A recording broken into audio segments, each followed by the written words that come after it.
Assalamualaikum warahmatullahi wabarakatuh. Alhamdulillahi rabbil alamin wassalatu wassalamu ala rasuli rabbil alamin nabiyyina Muhammad ibn Abdullah wa ala alihi wa sahbihi wa man walah, amma ba'd. Muslimin dan muslimat para penonton sekalian, alhamdulillah kita teruskan perbincangan kita dalam kitab Amradul Ummah. Amradul Ummah ataupun penyakit yang melanda umat ini. Walaupun penyakit itu ada kalanya penyakit lama, bukan umat ini saja.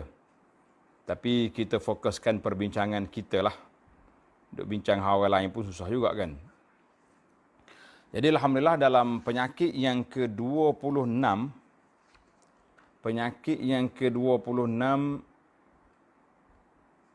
tajuk dia ihmalu muhasabatin nafs. Cuai daripada muhasabah, mengoreksi diri dan tidak membersihkan jiwa. Kita ni biasanya macam itulah. Kalau kita jiwa kita tak jaga betul-betul, kita tidak tazkiyatun nafsi, maka kita akan terjebak dengan perkara-perkara yang menyebabkan kita jauh daripada Allah Azza wa Jalla dan kita rasa hidup dalam zon selesa. Kita tak tahu kita bersalah, kita tak tahu kita berdosa, kita duk ingat kita tu molek dah. Jadi dalam perbincangan kita ini masalah jiwa manusia. Nafsu ataupun jiwa manusia ni adalah salah satu daripada tanda-tanda keagungan Allah Azza wa Jalla. Sebab Allah Ta'ala sebut banyak kali dalam Al-Quran, wa nafsin wa ma sawaha fa'alhamaha fujuraha wa taqwaha. Wa nafsin wa ma sawaha fa'alhamaha fujuraha wa taqwaha.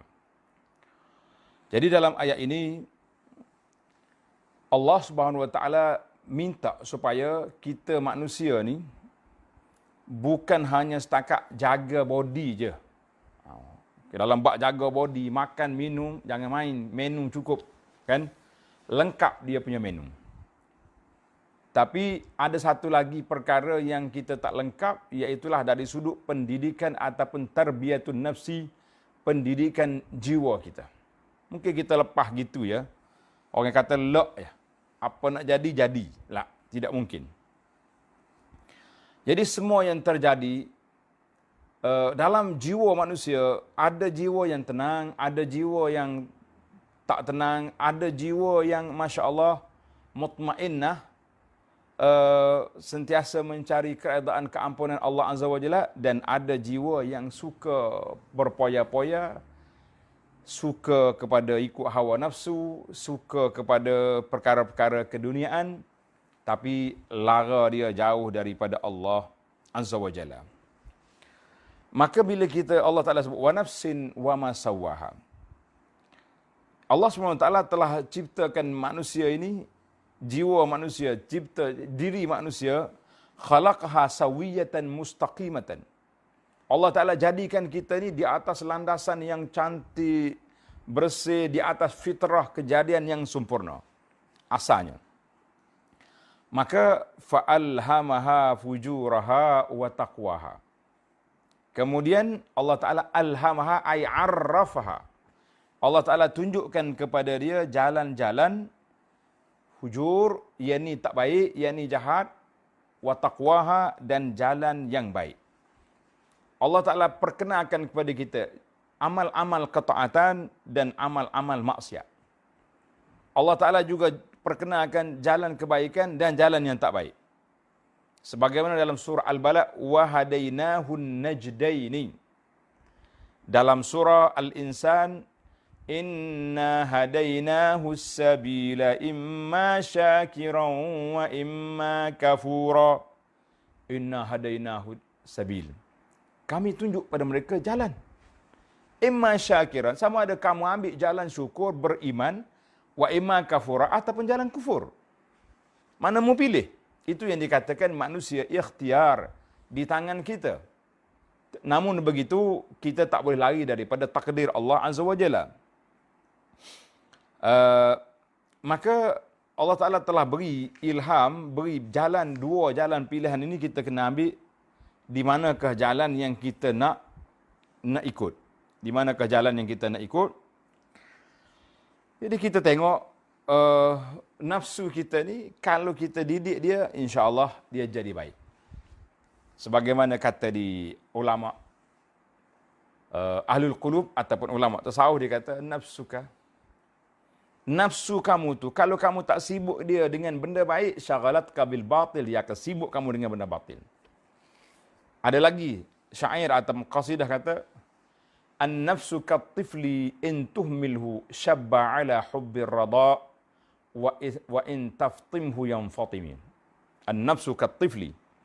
Nafsu kamu tu seperti kanak-kanak. Bayi. In tuhmilhu syabba ala hubbir rada. Kalau kamu biar dia nak menyusu sampai ke besar, naik gigi susu lagi. Wa in taftimhu yanfatimi, tapi kalau kamu lepaskan dia punya penyusuan, dia boleh lepas. Macam hari ni ramai puan-puan kita ni, ibu-ibu yang muda-muda ni, banyakkan yang bekerja. Dah berapa hari dia bagi susu ke anak. Lepas tu diswastakan anak dia kepada makcik-makcik angkat yang mari daripada luar. Maka nafsu kalau kita lupa, dia jadi min aladil a'da, dan min a'dal a'da, daripada musuh yang ketat kepada kita di dalam kita menuju kepada Allah Azza wa Jalla. Allahu Akbar. Dalam ayat yang lain, innan nafsa la'ammaratum bisu. Innan nafsa la'ammaratum bisu. Nafsu kita ni suka sangat suruh benda-benda yang tak baik. La kathirat, banyak sangat mengarah ke tuan dia tu supaya buat benda tak baik, kan?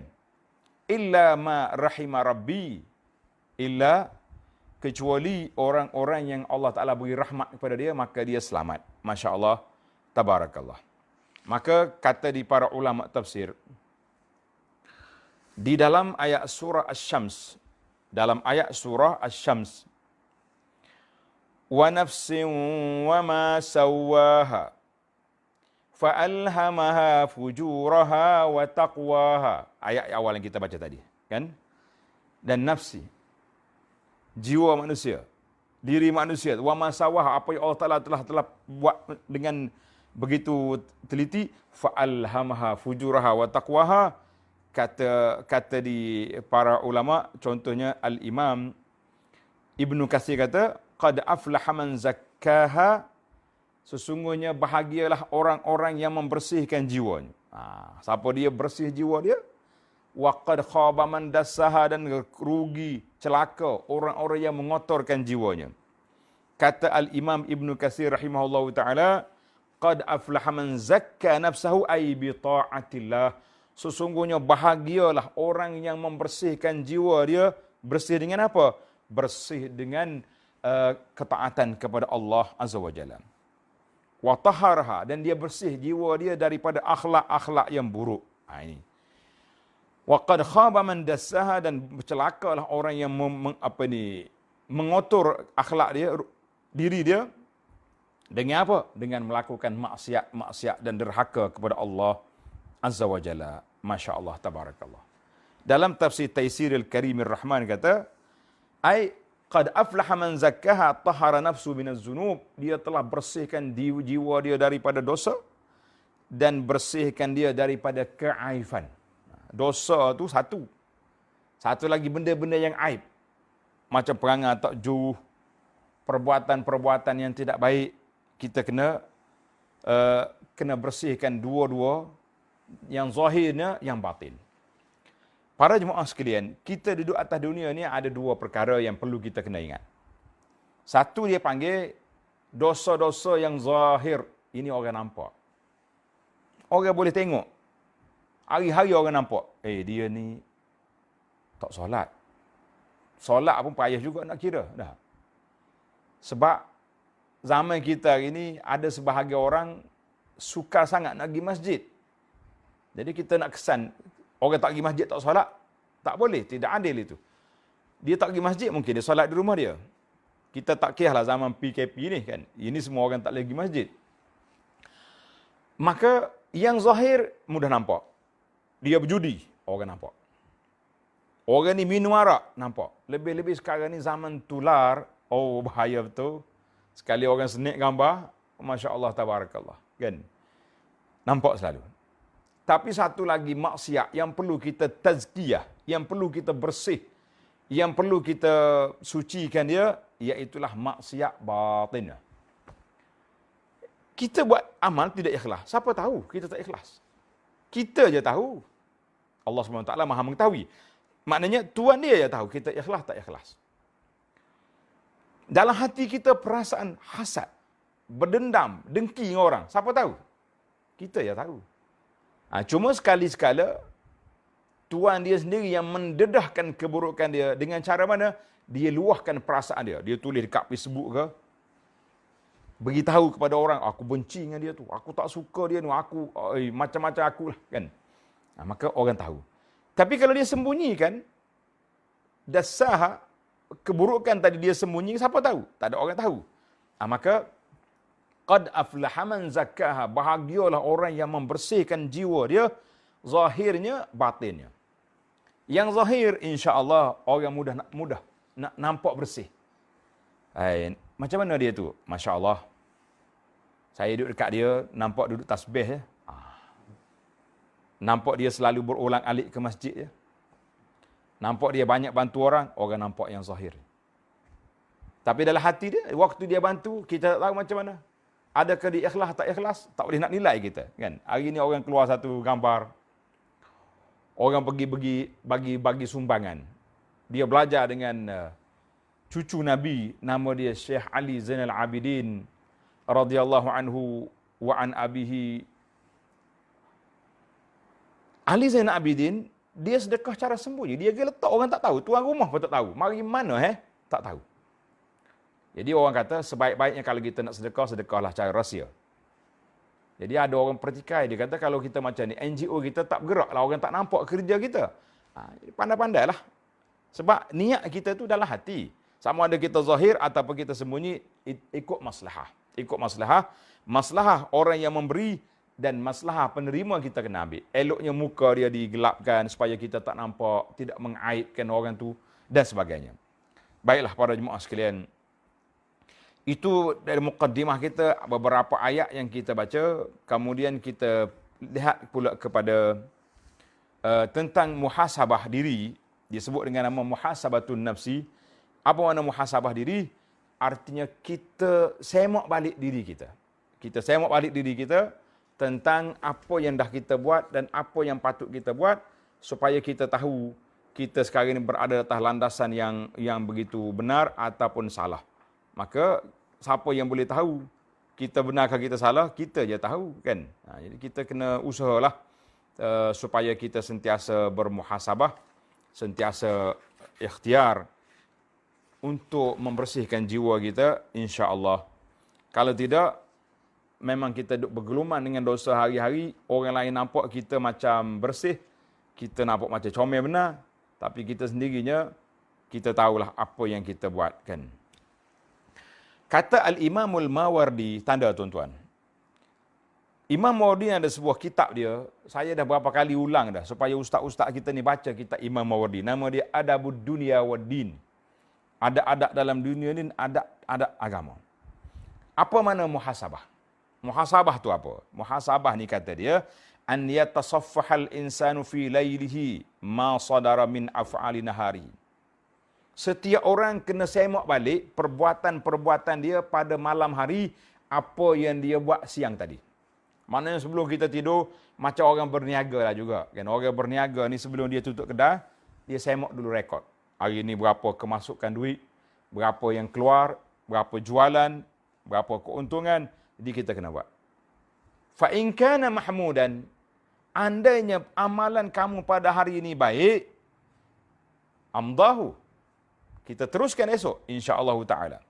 Tapi kalaulah amalan hari ini tak baik, kita sesal, kita istighfar, kita bertaubat dan kita berjanji supaya kita tak akan buat lagi pada besok hari dengan amalan-amalan seperti yang tersebut. Wallah, itu di antara kata Imam Al-Mawardi, Tuan-tuan cari kitab dia, nama dia Adabud Dunya Waddin. Masya Allah, tabarakallah. Baiklah, kita tengok tentang bagaimana gaya para ulama salafus salih rahimahumullahu ta'ala di dalam muhasabatun nafsi. Yang pertama, kita ambil kata-kata Sayyidina Umar radhiyallahu anhu di kalangan sahabat. Umar kata apa? Masyhur kata-kata Sayyidina Umar ni dikeluar oleh Ibnu Abi Syaibah dalam kitabnya Musannaf. Kan? Ustaz-ustaz kita perhati, ada setengah dia baca Musannaf, bagi atas Musannaf nama kitab. Dan dikeluar oleh Imam Ahmad dalam kitab Az-Zuhdu, Ibnu Abi Dunya dalam kitab Al-Muhasabah, daripada Sayyidina Umar radhiyallahu qala hasibu anfusakum qabla an tuhasabu. Hitung, hisab, muhasabah, koreksi diri kamu sebelum kamu dikoreksi, sebelum kamu dihitung di akhirat esok. Timbanglah amal kebajikan kamu sebelum ia ditimbang di akhirat esok. Fa innahu ahwana 'alaikum fil hisab ghadan. Kalau kamu dah buat kira-kira di dunia ni, insya-Allah di akhirat esok ringan, sebab kita dah tahu dah ini halal kita ambil. Ini haram kita buang. Ini baik kita tambah. Ini tak baik kita istighfar, kita taubat, kita menyesal.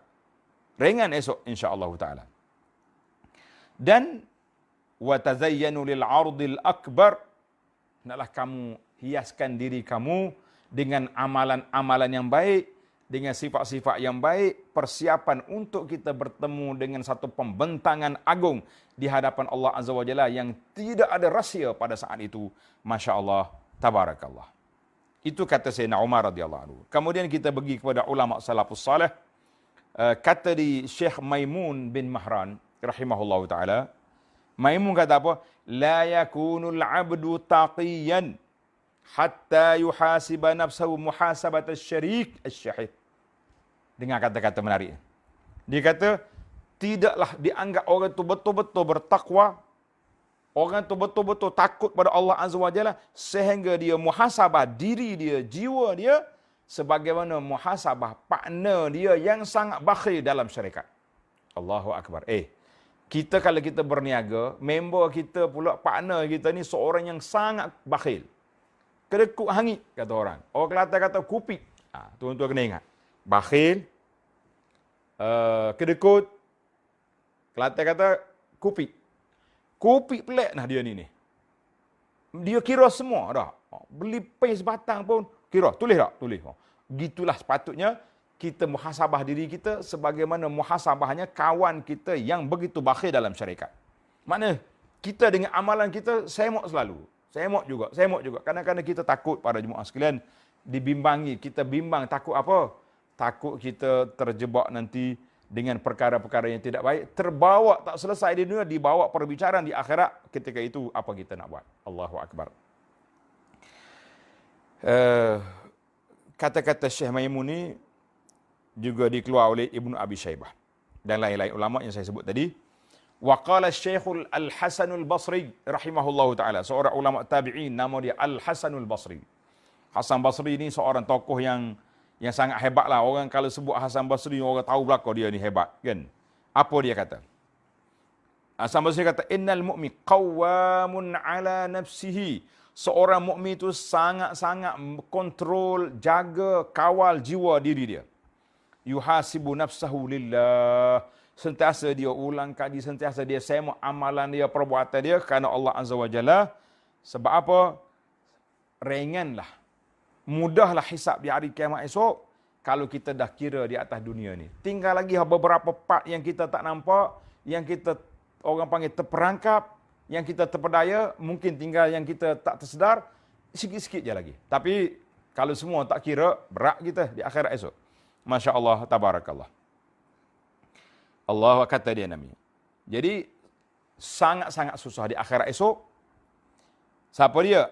Ala qaumin akhazu hadzal amra min ghairi muhasabah. Bagi orang yang ambil urusan di dunia dia tanpa muhasabah, orang ni jumpa di akhirat. Hisab sedang menunggu. Halaluha hisab, haramuha azab. Bagaimana kata ulama, di akhirat esok dua perhitungan. Yang halalnya hisab, yang haramnya tetap azab. Namun begitu, walaupun halal, dalam hadis Nabi SAW, Nabi mengatakan, man nuqishal hisab uzib. Apabila orang yang ditanya oleh malaikat di akhirat esok, ditanya je, itu pun sudah dikira azab. Sebab menggeletar dia. Menggigil dia takut. Allahu Akbar. Ini kata-kata para alim ulama, para ulama salafus salih kepada kita. Masya Allah, tabarakallah. Dan kata-kata Hasan Basri lagi, dan juga dalam kitab Ibnu Abi Syaibah, al-Musannaf, Rawa Ibnu Abi Dunya dalam kitabnya Al-Muhasabah anil Hasan al-Basri rahimahullahu taala ketika menghuraikan ayat Quran, "Wala uqsimu bin nafsil lawamah." La uqsimu, Allah Taala bersumpah dengan nafsu al-lawamah. Al-lawamah ni nafsu yang banyak mencela diri dia. Bila dia lemah ibadat, nafsu dia celah. Itu orang baik. Sebab ada seorang nafsu al-lawamah, an-nafsu al-mutmainnah kan. Satu lagi nafsu yang bahaya, al-ammaratu bisu, yang duk suruh kita buat benda jahat. Itu bahaya. Jadi nafsu yang baik ini, kata di Al-Hasan kata apa? La yalqal mu'min illa yu'atib nafsahu maza aradtu bi kalimati. Seorang mukmin kenalah kita kaji, koreksi diri. Bila aku nak bercakap apa yang aku nak dengan ucapan aku ni. Oh, Masya Allah, tabarakallah. Kan? Hari ini kita tak banyak bercakap. Mulut telah diganti dengan tangan. Bila kita nak tulis di Facebook, saya contoh zaman kita ni. Tak ada lah kitab-kitab zaman dulu. Mungkin orang mari kemudian dia akan tambah pula. Kata Abu Anas rahimahullah ta'ala, kalau saya sudah mati, kalau saya hidup lagi, kata Abu Anas, afallahu anhu. Itu bahasa kita. Kita kata gini, ini tuan-tuan yang menulis ni, kalau kita nukil pandangan daripada orang yang mati di kalangan siapa? Di kalangan sahabat, kita kata radhiyallahu anhu. Itu istilah. Kalau di kalangan ulama-ulama lain pada sahabat, kita kata rahimahumullah. Nah, ada juga sebahagian ulama macam dalam tasawuf, dia radhiyallahu belaka kepada syekh-syekh dia. Kita kata biarlah kita ambil dalam secara umumnya radhiyallahu ni biasa diguna oleh ulama kepada sahabat. Rahimahullah kepada ulama-ulama lain yang sudah meninggal. Dan kalau orang itu masih hidup, kita kata qala syekh, qala, berkata ustaz fulan, ustaz itu guru kita. Sama siapa? Kita kata hafizahullah. Hafizahullah, Allah Taala jaga dia. Kalau kita sendiri pun, takkan kita nak kata Allah Ta'ala jaga aku. Kita kata, afallahu anni. Allah Ta'ala maaflah kepada saya dan dua ibu bapa saya. Itu bahasa. Baik. Maka kata di Al-Hasan, seorang mukmin tu, dia mula muhasabah diri dia dengan apa? Dengan perkataan dia. Saya kata Abu Anas, lalu ni kita banyak menulis. Sekarang, tak? Kita kata, aku nak tulis ni, di Facebook ni, nak cerita orang ke, nak kata orang ke, nak keluar statement, apa-apa pun, kita fikir, aku nak apa daripada kata-kata ini. Muhasabah. Kata-kata ini, aku nak menyedarkan masyarakat tentang kepentingan zikir. Satu peringkat. Lepas ini kita akan tengok peringkat amalan kita. Kita kena muhasabah sebelum buat dan selepas buat. Sekejap lagi. Ini kita baca kata-kata Hasan dulu. Kemudian kita tengok. Oi, aku nak tulis ni, nak perli orang atau saya duk perli. Biarlah kita tak popular dalam Facebook kita, tapi kita tidak ada tanggungjawab yang kita akan dipertanggungjawabkan di akhirat esok. Sebagaimana kata di seorang ahli motivasi, dia kata hari ini kita banyak tanggungjawab. Betul tak? Banyak tanggungjawab. Kenapa tu? Oh, tanggungjawab banyak. Nak jaga anak, nak jaga isteri, nak jaga suami, nak jaga makan minum, nak jaga tu, jaga ni, jaga pejabat, jaga macam-macam jaga. Mungkin besok kita tidak ada lagi tanggungjawab sebab sudah mati. Ketika itu bertukar daripada tanggungjawab, esok kamu akan dipertanggungjawabkan dengan apa yang kamu buat. Masya Allah, tabarakallah. Jadi bukan senang. Sama ada kita bertanggungjawab sekarang ataupun kita dipertanggungjawabkan apabila sudah tidak ada.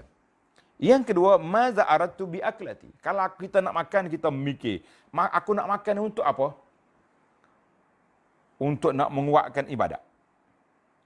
Nak menyihatkan tubuh badan supaya dapat berkhidmat kepada Islam, mencari nafkah yang halal untuk isteri dan anak-anak. Silakan. Makan untuk apa? Untuk tak ada faedah. Tak. Ataupun nak kuat maksiat. Kita nak minum sama juga. Satu lagi kita kena tengok. Satu, Tujuan makan. Satu lagi, aku nak makan tu daripada mana sumber makanan kita ni? Halal ke haram? Masya Allah, tabarakallah. Kata di Hasan, wal ajizu. Itu orang yang mukmin, orang mukmin muhasabah. Nak cakap, nak menulis, nak makan, nak minum, semua jaga. Wal ajizu, orang yang lemah, orang yang tak kuat iman dia, yamdi quduman la yu'atibu nafsahu, dia lantak je buat apa hendak buat, dia tak akan cerca diri dia. Aku nak buat apa? Ikut saya. Saya bebas apa yang saya nak buat. Oh, ana hur. Dalam bahasa Arab kata, ana hur fi tasarrufati. Aku bebas nak buat apa saja. Bebas. Kau ingat kau bebas, sehari dua ni bebaslah. Lepas pada mati apa nak buat? Masya Allah, tabarakallah. Itu di antara kata-kata yang menarik daripada para ulama Islam kita, supaya kita sentiasa beringat dan berhati-hati. Jadi kata-kata ulama tadi, Maimun kata tadi, seorang itu hendaklah dia muhasabah diri dia seperti partner dia yang bakhil dalam syarikat muhasabah harta kita. Maka kalau mereka orang ni muhasabah begitu sekali, dia jaga apa? Dia tengok. Awak nak buat jual ni kepada siapa? Oh, cek syarikat yang nak beli ni memang dia punya bayaran, payment dia jalan. Jual. Kamu nak jual ni banyak mana? Kamu, macam-macam dia punya cek. Sama kita hari ni kita kena cek. Yang pertama sekali kita kena semak, al-a'dha'us sab'ah. Anggota kita yang 7 ni, macam mana kita nak buat? Masya Allah, tabarakallah. Anggota kita yang 7, dalam kitab Penawar Bagi Hati, yang saya usahakan syarah dia, kitab Penawar Bagi Hati, kita sebut dalam tu, Syekh Abdul Qadir Al-Mandili rahimahullah ta'ala, dia kata ada 7 anggota zahir. 7 anggota zahir. Dan inilah dia panggil entrance ataupun madakhil, pintu masuk syaitan untuk nak merosakkan manusia. Pintu masuk syaitan untuk nak merosakkan manusia. Mari daripada mana? Mari daripada anggota 7. Apa dia? Anggota 7 itu, ini para jemaah sekalian, nama dia Penawar Bagi Hati. Penawar Bagi Hati. Ingat deh, apa nama kita ni? Penawar Bagi Hati. Kalau orang tanya saya, nak belajar kitab tasawuf yang simple-simple je, tapi cukup, saya kata ini, kitab Penawar Bagi Hati, Masya Allah. Terpulanglah nak cari yang ada. Yang ini saya syarahkan sikit, ada yang kecil tak syarah, dalam 2-3 ringgit harga dia. Masya Allah, tabarakallah. Jadi apa dia pintu masuk kita? Kita kena muhasabah. Yang pertama sekali mata, telinga, mulut, faraj, tangan, kaki. Ini dia panggil anggota-anggota yang zahir yang menjadi pintu masuk pada syaitan. Jadi kita hurai panjang dalam ni. Kalau tuan-tuan tak nak baca, eloknya baca, beli kitab ni, buka dalam YouTube yang saya syarah kepada kitab Penawar ni, ada 30 siri kuliah belajar. Ni musim-musim PKP ni, sempatlah. Satu kuliah 1 jam, ambil satu masa, pagi ke petang ke malam ke ikut. Baca. Tak ada kitab, orang panggil menadah kitab. Masya Allah, tabarakallah, berkatnya hidup kita, makmurnya suasana, insya Allah tuan-tuan tak akan rasa jemu. Covid berakhir, kita pun khatam kitab kita. Masya Allah, dah berakhir. Alhamdulillah. Ni kalau hari-hari duduk melengung, tak tahu nak buat apa, mengaji pun tidak, berapa pun tak. Dah atas rumah nak keluar tak boleh. Duk tengok muka bini pun hak tu juga. Muka ada seorang tu nak macam mana tengok hak tu je lah, kan. Tapi kalau kita sekali kita belajar ilmu, lepas tu kita duk cakap dengan anak-anak, bual dengan isteri, sambil-sambil makan kita, tak ada lah stres, insya-Allah. Baik, para jemaah sekalian. 7 anggota kita jaga melalui pelajaran kita dalam kitab Penawar Bagi Hati. Masya Allah, tabarakallah. Baik, sekarang ini saya nak pergi, takut masa kita sangat terhad, kita nak pergi kepada muhasabatun nafsi naw'an. Kita nak muhasabah diri kita ni ada 2 cara. Cuai hak ni, kita terperangkap dengan amradul ummah, penyakit yang melanda umat ini sebab tidak ada muhasabah. Apa dia yang pertama? Yang pertama, tanda tuan-tuan, yang pertama, muhasabatu qabla al-amal. Kita muhasabah sebelum kita buat. Muhasabah sebelum buat. Tanda betul-betul. Kita belajar biar faham untuk kita muhasabah, insya-Allah. Apabila satu perkara yang kita nak buat, awwalu hambihi wa iradatihi. Bila nak buat satu benda, kita ambil kertas tak catatan, buka rekod. Tengok dulu. Kita kaji dulu. Sebagaimana kata Syekh Al-Hasan Al-Basri rahimahullahu ta'ala, dia kata, rahimallahu abdan waqafa inda hammihi. Allah Ta'ala lah, semoga Allah Ta'ala bagi rahmat kepada seorang hamba Allah Ta'ala ini, kalau dia nak buat satu-satu benda, dia kaji dulu. Fa in kana lillahi madha, Allahu akbar. Andainya perbuatan itu untuk Allah, teruskan. Wa in kana li ghairihi ta'akhkhar. Aku nak buat ni tak ikhlas ni, berhenti selalu. Berhenti selalu, kata ni Hasan. Kata-kata ini diriwayat oleh Imam Al-Baihaqi dalam kitabnya Syu'abul Iman. Masya Allah, tabarakallah. Jadi kesimpulannya daripada kata-kata hikmah ini, bila kita nak buat satu benda, taharrakatin nafsu li'amal minal amal. Jiwa kita nak buat satu benda, maka kita kena perhati tengok. Yang pertama sekali kita cek tengok, perbuatan ni aku mampu ke tak mampu? Kalau tak mampu, tak usah buat. Tak tepi lalu. Cancel terus. Baik. Alhamdulillah, saya mampu nak buat. Mampu, tanda. Satu, kita dah mampu. Kita tengok pula. Adakah perbuatan yang aku nak buat ni, baik buat ke, baik tak buat? Kaji pula. Kalau baik tak buat, tak usah buat. Tak, dalam kajian kita, baik kita buat. Baik kita teruskan. Baik. Tanda. Mampu, satu. Perkara ini baik kalau kita buat. Kita berpindah kepada step tahap yang ketiga. Apa dia? Halil ba'isu alaihi. Sebab kita nak buat ni, kerana Allah atau kerana lain. Minta orang puji, nak suruh orang bagi penghargaan dan sebagainya. Tengok. Kalau perbuatan ini bukan kerana Allah, stop. Saya buat ni kerana Allah. Alhamdulillah. Kita teruskan. 3, mana kita sudah dapat kemenangan. Mampu, kan? Yang pertama berkata apa? Mampu. Perbuatan tadi baik.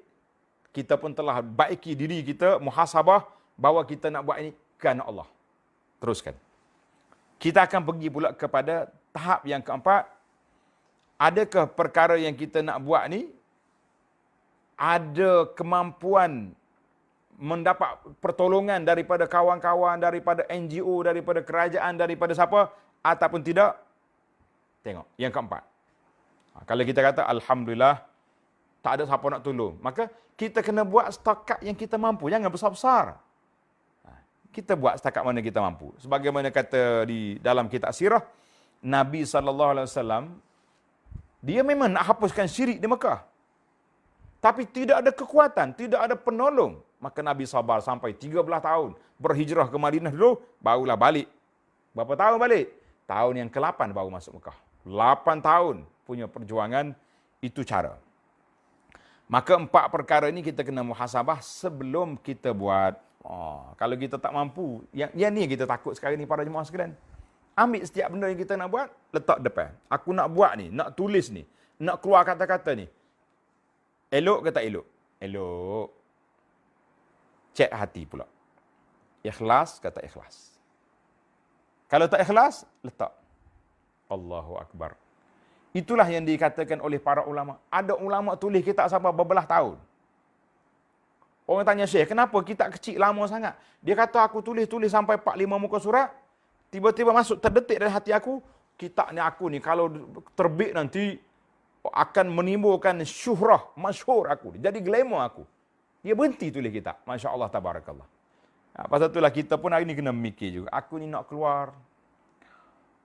Nak buat ucapan. Nak buat live ni. Kan mari pula perasaan nak suruh orang like lah. Nak suruh macam-macam kita. Muhasabah lah. Muhasabah. Supaya kita tidak kerugian. Dunia mungkin orang puji. Tapi di akhirat, la syait, itu rugi. Baiklah para jemaah sekalian. Selesai kita muhasabah qabla al-amal. Sekarang ni kita berpindah pula muhasabah ba'dal amal. Muhasabah setelah kita lakukan amalan. Yang pertama, ingat dah kata? Tulis dah. Muhasabah sebelum amal, 4. Muhasabah ba'dal amal, ada 3. Yang pertama, muhasabatuha ala ta'atin. kita bermuhasabah di atas ketaatan yang telah kita buat, adakah cuai kita daripada menunaikan hak Allah Subhanahu Wa Taala ataupun tidak. Tengok dulu, aku buat amal ni betul-betul ikhlas ke tidak? Jawab dia, ulama kata, tanda tuan-tuan.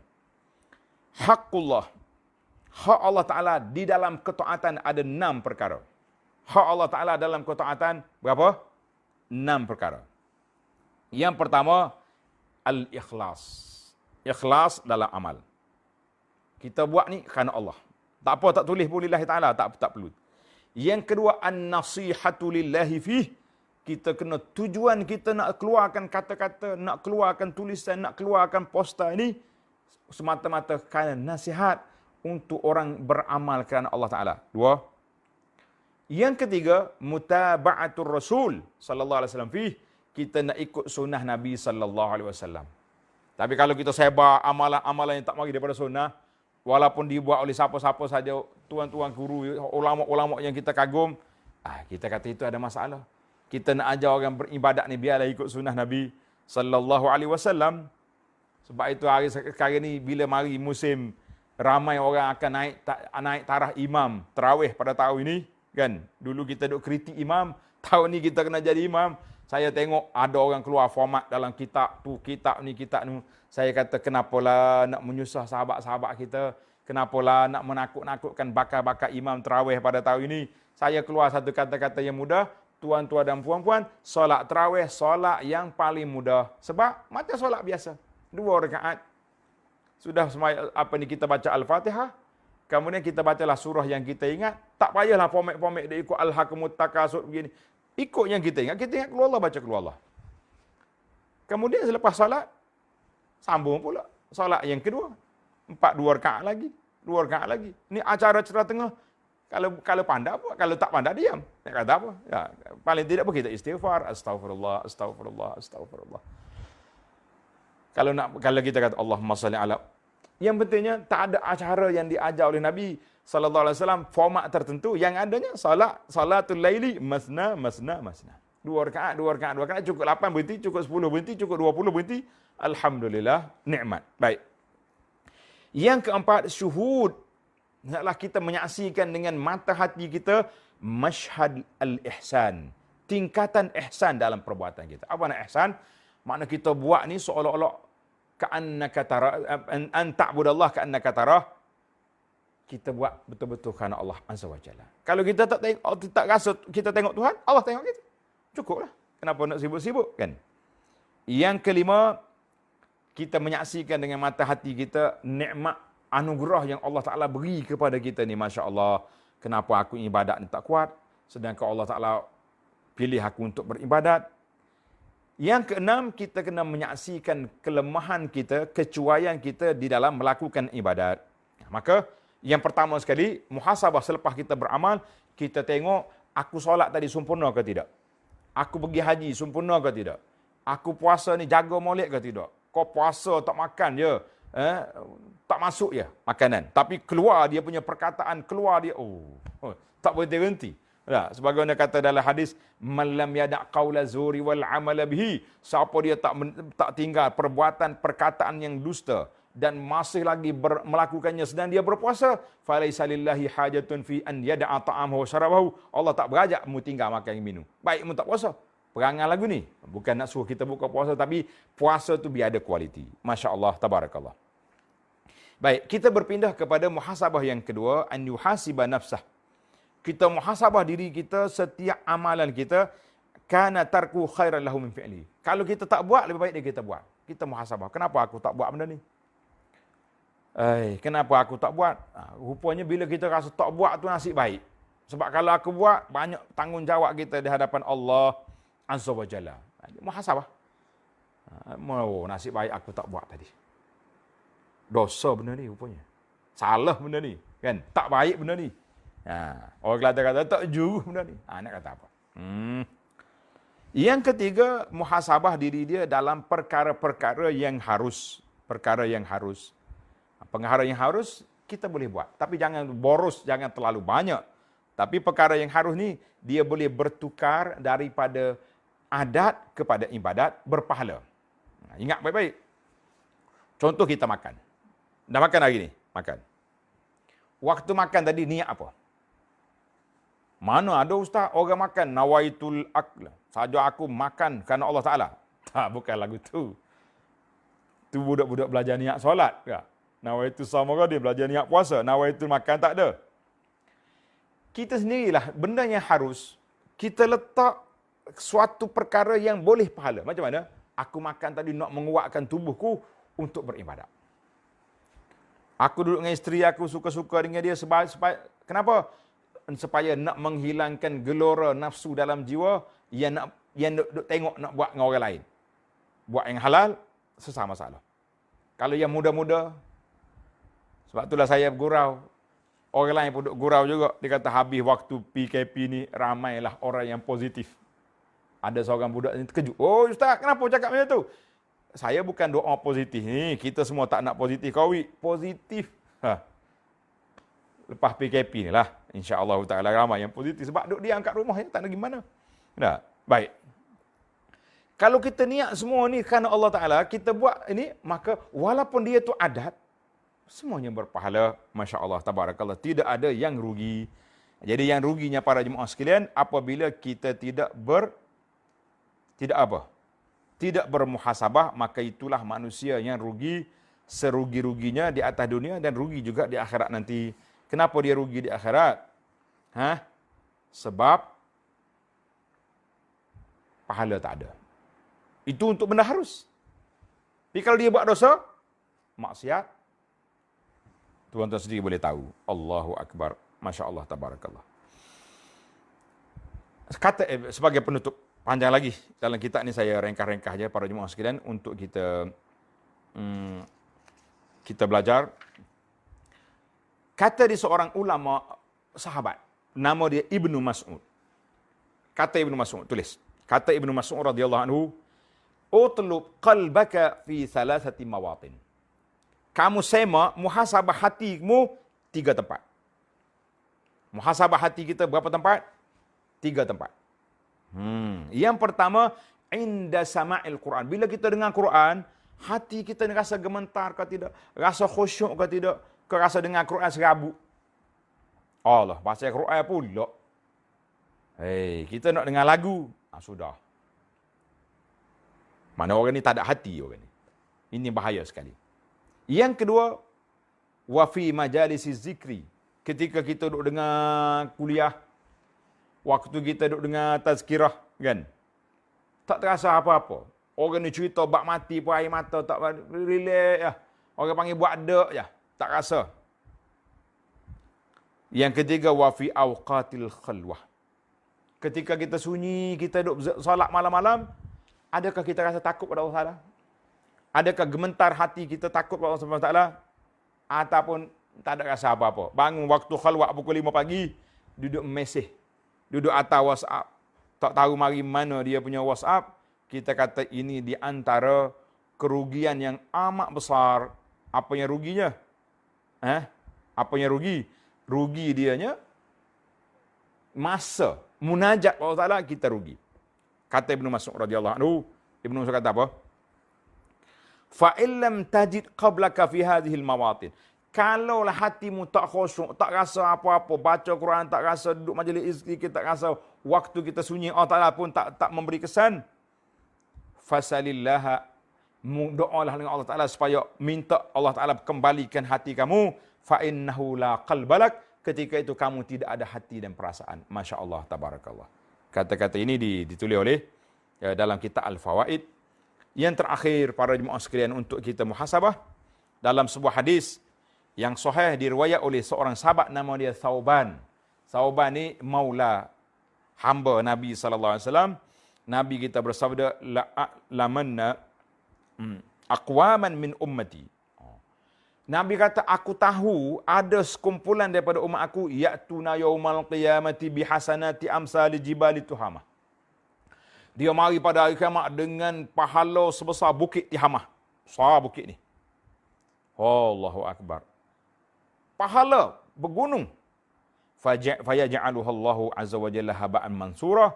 Allah Ta'ala jadikan pahala dia seperti debu yang berterbangan. Masya Allah. hilang. Qala Thauban, ya Rasulullah, sifhum lana, jallihim lana, alla nakuna minhum. Wa nahnu lana. Ya Rasulullah, coba sifatkan kepada kami siapa kumpulan itu. Nyatakan siapa mereka. Kami bimbang takut terperangkap dengan kumpulan ini. Kata Nabi SAW, ama innahum ikhwanukum. Mereka itu saudara kamu juga, mana orang Islam juga. Wa min jildatikum, daripada keturunan kamu juga. Wa ya'khuzuna minal laili kama ta'khuzun. Mereka boleh bangun solat malam seperti kamu solat juga. Apa masalah dia ni? Sampai hilang pahala-pahala ni. Walakinnahum aqwam idza khalau bi maharihimillahi intahakuha. Tapi mereka itu apabila bersunyian, tak ada orang, senyap-senyap, mereka melanggar batasan Allah, mereka buat maksiat secara sembunyi. Allahu akbar. Hadis dikeluarkan oleh Imam Ibnu Majah dan lain-lain dengan sanad yang baik. Para jemaah sekalian, muhasabahlah diri kita. Ini kadang-kadang kita bimbang, duduk seorang-seorang, musim-musim begini. Tali handphone duduk kat tangan. Tak ada orang. Duduk tengok cerita-cerita, duduk tengok filem-filem, duduk tengok gambar-gambar orang-orang yang tak ada untuk aurat. Ada macam-macam maksiat yang kita boleh buat. Maksiat bukan itu saja. Malam-malam duduk fitnah kepada orang, duduk pangkah gambar orang, duduk edit kata-kata yang boleh memfitnah pada orang. Semuanya iza khalau bi maharimillah intahaku, duduk seorang-seorang, apabila tak ada orang buat, tak ada orang tengok, mereka langgar segala benda-benda yang mungkar dan maksiat secara tersembunyi. Maka marilah kita muhasabah. Kecuaian kita dalam muhasabah diri menghancurkan masa depan yang cemerlang di akhirat nanti. Para jemaah sekalian, insya-Allah kalau tuan-tuan nak tengok siri-siri muhasabah, nama dia dalam kitab yang saya baca ini, nama dia A'malul Qulub. A'malul Qulub, terjemahan dia dengan nama aplikasi hati. Kitab aplikasi hati ini, alhamdulillah, saya sudah khatam kitab ini, dan kawan dia Mufsidatul Qulub, semuanya ada dalam YouTube. Cuba cari dalam di bawah tajuk aplikasi hati. InsyaAllah akan keluar nama saya dengan kuliah-kuliah yang telah kita sampaikan. Ada banyak siri juga lah, kuliah aplikasi hati. Dan mudah-mudahan Allah Ta'ala bersihkan hati kita, kita dapat bermuhasabah insya-Allah. Sekian aqulu qauli hadza. Wassalamualaikum warahmatullahi wabarakatuh.